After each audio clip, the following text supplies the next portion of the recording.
Hello guys, magandang umaga. Kumusta po ang lahat? Yan, kakatapos ko lang naglaba guys. Ayan, isampay na natin yung mga nilalaba natin. Ayan. Mag-ano muna tayo guys. May itanim pong kamuting kahoy. Ayan, itanim natin to guys. Kaya sayang yung paka. Para may ano na naman din tayo. Paabuton. May ma-harvest tayo guys, dagan-dagan sa mga araw o panahon. So itanim natin to doon sa sa pinagmawiran ni Justin kahapon. Ayan guys, mag-ano tayo, paka na to, putol-putulo na to guys.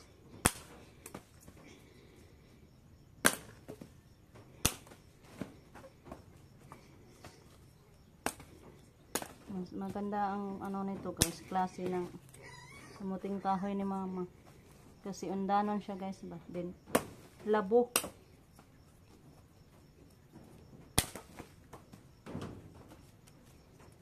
Sayang ito. Pag mamatay din, tanim na lang natin.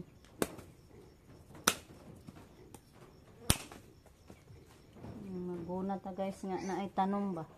Hindi sayang na itong sigiguna.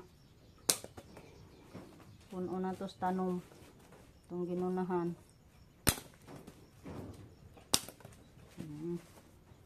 Let's go na. Punta na tayo doon guys.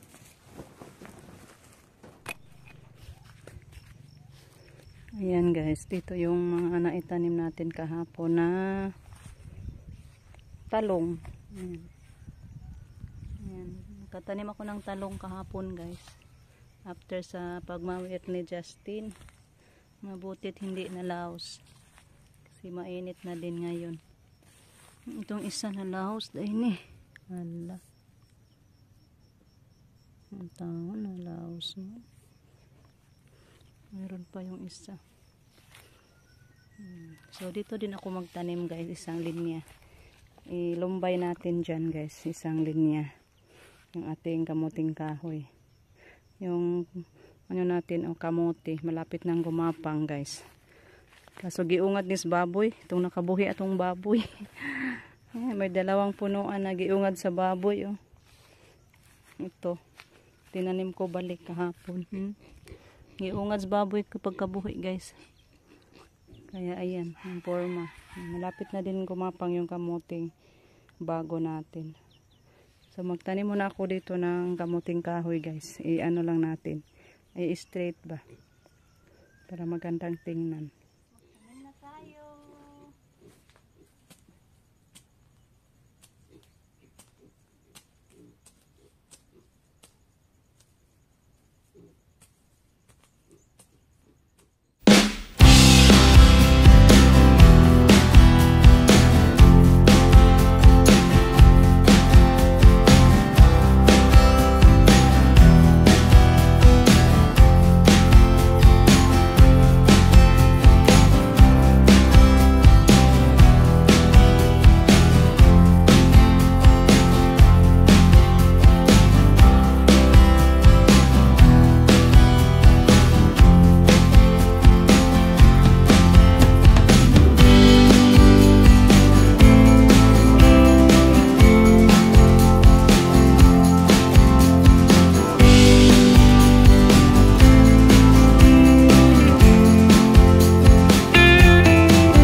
tayo dito guys. Yan.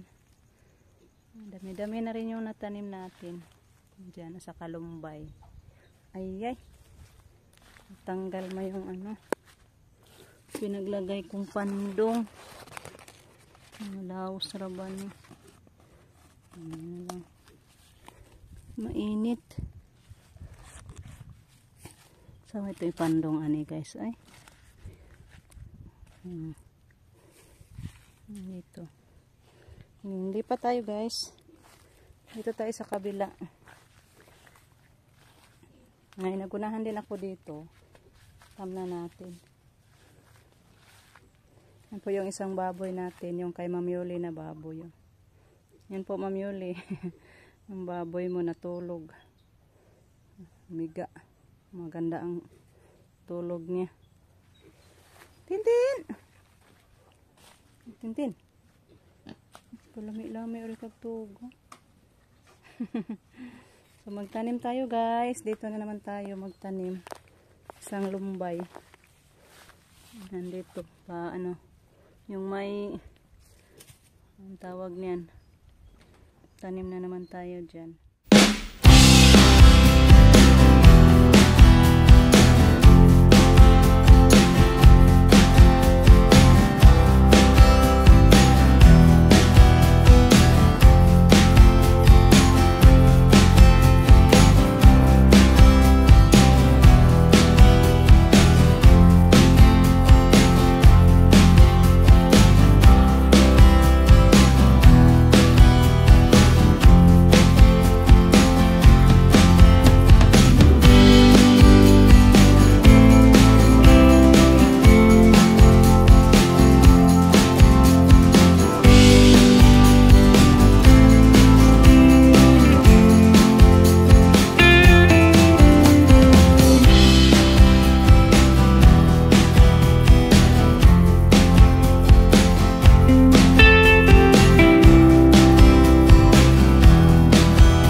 Nakakuha si Rico ng labong. Labong?